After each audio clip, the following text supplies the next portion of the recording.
Hi guys, and welcome back to the game room. For this video I thought I'd do an update on some recent pickups that I've got. So I've got a small selection of games in front of me here for the Sega Saturn, the Japanese Sega Saturn, the PlayStation and also the Super Nintendo. So I'll start off with the Super Nintendo. I've got a copy of Striker. This is an old school arcadey, very fast paced football game. It's very basic. Remember playing this with a friend back in the day. It's not in the best of condition, it's a little bit rough, it needs a bit of a clean up. It does work though, and it was quite fun playing that again. I'm actually pretty bad at it, whereas back in the day I was actually reasonably okay at this game and, you know, used to score some alright goals on it.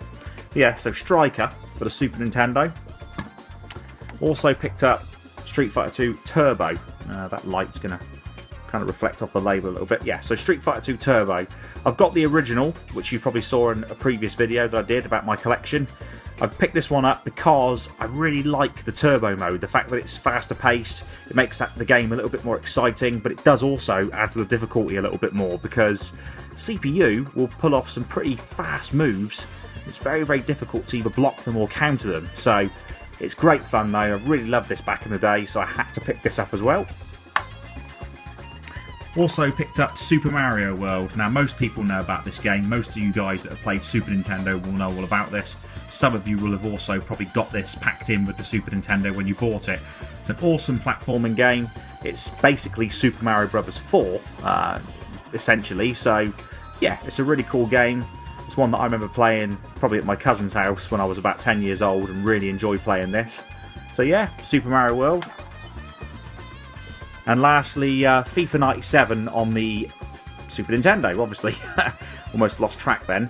I'm going to be doing, or potentially doing, another video with regards to FIFA 97 on the Super Nintendo to focus a bit more on it. So look out for that one. When I get a chance to shoot that, I will do.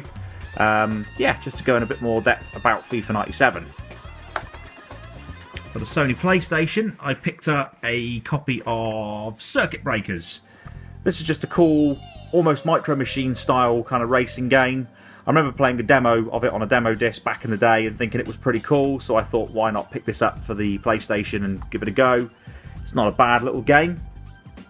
Had a quick play on it, try and see if I can get some of the back of the box. The glare's probably not going to help me really, but there you go, Circuit Breakers on the Sony PlayStation.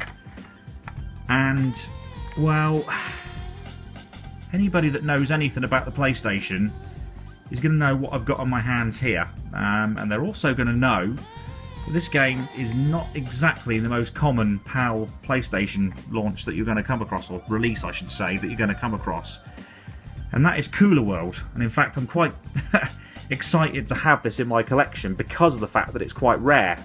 I know that a few of my other games are also reasonably uncommon as well. This one is very uncommon and goes for quite expensive prices on auction sites like eBay, for example. I was quite fortunate. I picked this one up a lot cheaper than how the other copies are going for. The reason this one was cheaper was literally because the box that it came in was a bit beaten up. The disc isn't in bad shape. The manual's nice and straight and nice and clean. And the cover and the back cover are also alright as well. And all I've literally done is just switch this out into a box that's in decent condition. So yeah, I paid about half, maybe less than half the cost of some other copies that this game were going for on eBay at the time. I was quite surprised when I saw it, and I thought, you know, why not? A small price to pay to switch out a case when you can pick these cases up fairly cheaply as well. But yeah, Cooler World on the PlayStation, absolutely awesome that I've got this. It's a really cool little sort of puzzle slash platforming style game. And yeah, it's great fun. If you do have some way of checking this game out, maybe an emulator and an ISO, I didn't say that, then I recommend, you know, checking this out and seeing what you think, because I quite like it. I really do. I think it's a decent little game. It didn't sell so well, and that's why it's as rare as it is. So if I move over to the Japanese Sega Saturn, a few more games that I picked up for the Sega Saturn. Manx TT Superbike. Most of you guys probably know this. You might have even played it in the arcades. It's a really cool little arcadey motorbike racing game, which I find very difficult. Back in the day, I found it difficult to win races. I still find it really difficult even today. But yeah, Manx TT, it's in really good condition. Really pleased with that pickup. Picked up an absolute classic for the Sega Saturn. I've got Nights into Dreams. This game is really awesome. I've also got something else that's very relevant to Nights into Dreams on my shelf, which I will show you as well towards the end of the video. Again, really good condition, really happy with this game. This is, yeah, it's hard to describe what kind of game this is. It's very much an arcadey kind of classic game. Yeah, you'll probably have to do a Google or a YouTube of exactly what this is if you don't know. It's quite difficult for me to describe, but yeah, it's a great little fun game, this one. Really pleased. Now, you may remember I picked up J-League for the Sega Saturn, which I thought would be a football game. It is a football game, but it's not a football game where you actually play.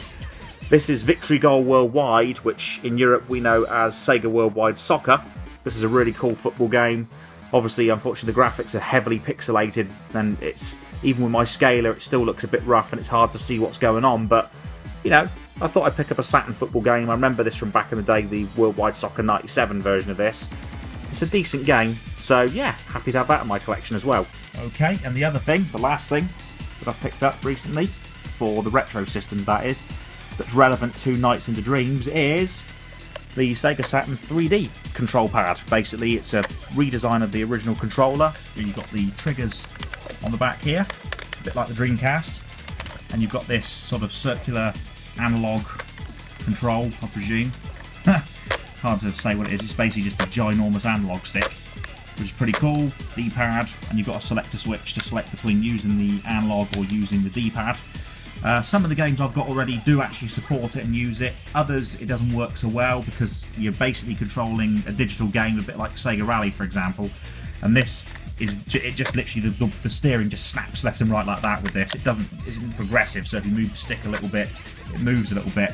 There is a version of Sega Rally that I'm picking up called Sega Rally Championship Plus that supports this controller and has been optimised for it. So that'll be coming soon, hopefully, and I'll be able to check that out with this controller. But yeah, I quite like this, and as Retro Game Tech said, you can kind of see where they were going, because obviously from this to the Dreamcast controller, there's a lot of similarities in the design of it. Okay, and I've almost forgot, one final pickup was Nigel Mansell's World Championship Racing on the Super Nintendo. I understand that RetroDaveNintendo also got a copy of this game sent to him, and it was freaky. It was in the same sort of couple of days as me picking up a copy off of eBay, which was pretty cool. This is an awesome racing game that I remember playing as about an 8-year-old around a friend's house who had a Super Nintendo at the time. And yeah, this sort of game, or this game even, sort of rivals Super Monaco Grand Prix. It's a really cool, fast action Formula 1 racing game, and it's good. It's still enjoyable and good fun to play today. And lastly, of my pickups, this is obviously completely not old school or retro in the slightest. In fact, it's a million miles away from it. It's Metal Gear Solid 5 Ground Zeroes, which is a really awesome prologue to the next big Metal Gear Solid release. And I've been playing it, starting to get into it, really enjoying it so far, really liking the game. Can't wait for the full release to come out. Yeah, so that's just a quick video showing you some of my pickups. I hope you've enjoyed the video, and as I said, the next video I'll be focusing on the Super Nintendo version of FIFA 97 in particular, and you'll see why when you watch the video. So thanks for watching, guys.